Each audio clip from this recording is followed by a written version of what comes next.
Alright, so here's the deal with version 3.2 and what's changed since 3.1. The biggest update? It's all about Kafka. Specifically, this version now requires Kafka Client 3.7.0. Why does that matter?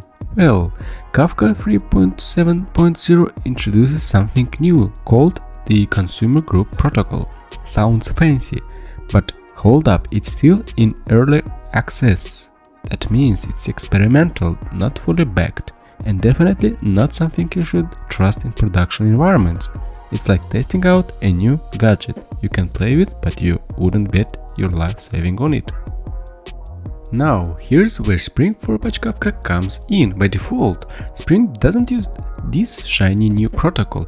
Instead, it sticks with the classic Consumer Group Protocol, the one we all know and trust. It's reliable, it works, and it's not going to cause any headaches. But if you're feeling adventurous and want to give this new protocol a spin, you can enable it. You'll need to tweak these settings by adding Group Protocol property to your consumer. Just remember, it's only meant for testing, so don't use it in your live setup unless you enjoy unnecessary risks. To sum it up, new Kafka client introduced a cool new feature, but it's experimental and not ready for prime time. Spring knows this and defaults to the safe, classic approach. If you want to test the new stuff, you can, but you have to opt in. Simple as that. Alright, let's talk about testing support changes in this update. If you've been using Embed Kafka for your testing setup, here's something you need to know. Craft mode is now disabled by default. Why?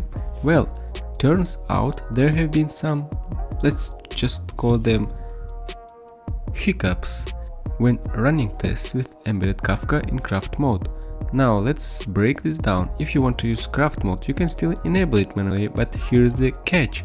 It's not exactly stable. There are some issues, especially when you're testing the new Consumer Group Protocol, which, by the way, only works in craft mode. And here's the kicker. If you want to test this new protocol properly, you can't use embedded Kafka. You'll need to test it against a real Kafka cluster instead. Why? Because embedded Kafka is based on the Kafka cluster test kit, which doesn't fully support what's needed for the new protocol. And that's not all. There are also some race conditions that pop up when you are running multiple Kafka listener methods with embedded Kafka craft mode. So, to avoid giving you a headache, craft mode is disabled by default until these issues get ironed out.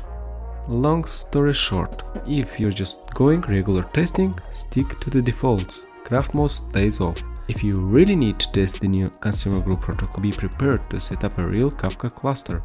It's not ideal, but it's the only way to get reliable results right now until these bugs are fixed. That's the safest route.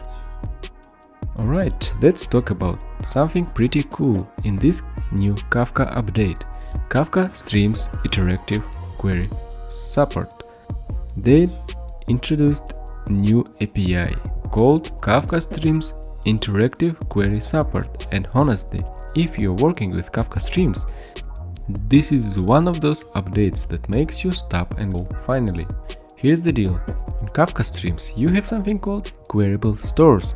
Think of this as little storage units where Kafka keeps important state data, like results from your stream processing or intermediate calculations. Until now, getting that data out wasn't exactly the easiest thing. You had to jump through some hoops to interact with those stores, but this new API, it's like a direct hotline to your data. Let me give you a real-world example. Imagine you're running a real-time analytics app, tracking how many people are visiting your website right now. Or maybe you are managing inventory and need to see how many items left in stock instantly. Before, pulling that info from Kafka Streams wasn't the most straightforward process, but now with the new API, it's as simple as making a query and getting your answer right away. Why is this such a big deal? For one, it saves times, yours and your system. You can query Kafka Stream state directly without any unnecessary steps. Plus, it makes your application way more responsive, which is crucial for real-time use cases. And let's not forget the coding side of things. This API simplifies your life as a developer. Less complexity means you can spend more time focusing on building awesome features instead of wrestling with your code. So, yes, this is a win all around. If you're working with Kafka Streams and need to interact with stateful data, this API is going to make your life so much easier.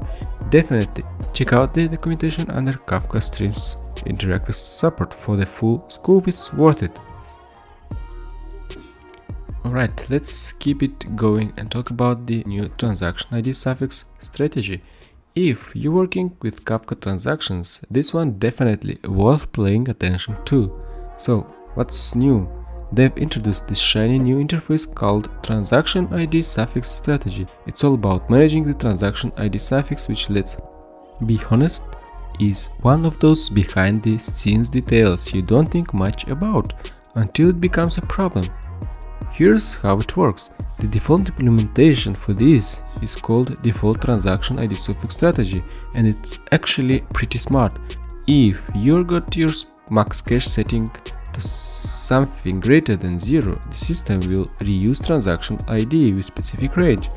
Why is that cool? Well, it means you're using fewer IDs, which can help optimize your transactions if you're dealing with high volume of them. But what if max cache is set to 0? In this case, the suffixes are generated on the fly by simple incrementing a counter. No caching, no range reuse, just straightforward, one after the other ID generation. It's simple and effective for scenarios where you don't need caching. So why does this matter?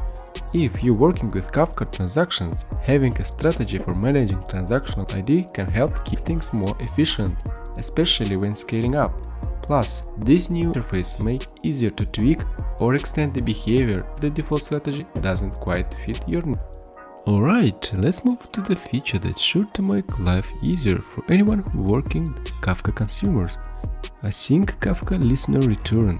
This is a game changer if you're looking to make your application more responsive and modern. Here's the scoop method annotated with Kafka listener can now return asynchronous types. What does that mean?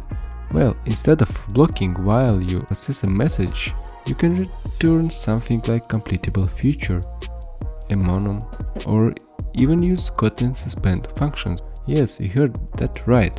Async is officially in the game. Why is this a big deal? Let's break it down. Imagine you processing a message that triggers a long-running task, like saving something to database or making a network call. Before, your Kafka listener would be stuck waiting for that task to complete before moving on. Now, with asynchronous return types, you can offload that work, free up resources, and let the listener move next message. For those of you in the reactive programming camp, this integration with Mono is huge. It lets you seamlessly combine Kafka message processing with existing reactive streams. And the Kotlin developers, because Kotlin loves async, you can now leverage suspend functions, make your code cleaner and automatic. Of course, this also means you need to handle the asynchronous nature carefully. For example, if something fails in your async operations, you need to make sure you handle those exceptions properly. But hey, that's just good coding practice, right? So, if you're ready to make your Kafka consumers more efficient and modern, definitely explore this new feature. Alright, let's dig into the new Kafka feature, routing messages to custom dead letter topics based on exceptions. If you've never worked with error handling in Kafka, you know how messy dead letter topics can get. Every failed message gets dumped in the same spot, no matter what caused the failure, but not anymore. Now, Kafka lets you route messages to custom DLTs based on the type of exception thrown during processing. This means if different types of errors occur, you can send those messages to different dead letter topics. It's like organizing your errors into neat little folders instead of putting them all into one chaotic drawer. Here's how it works. You can set up the rule with exception-based routing using either exception-based DLT routing or DLT routing rules. This lets you define which exceptions go to which DLT. Once you've set up the rules, Kafka handles the rest. It will automatically create the custom DLTs along with any retried topics or other related date letter topics you might need. Why is this such a game changer? Let's say you've processed orders in your app. If a validation exception is thrown because someone submitted an incomplete order, you can send that message to a DLT specifically for validation errors. On the other hand, if a timeout exception happens because an external service doesn't respond in time, you can send the message to a different DLT for service issues. This way you know exactly where to look when something goes wrong and you don't waste time so unrelated error. Plus, because the framework creates these custom DLTs, there is no need for manual setup or custom routing logic. It's all automated. This makes maintaining your Kafka setup much simpler. In short, this feature gives you more control, better organization, and way less headache when it comes to managing failed messages. If you're dealing with complex message flows and multiple error types, this is a huge win.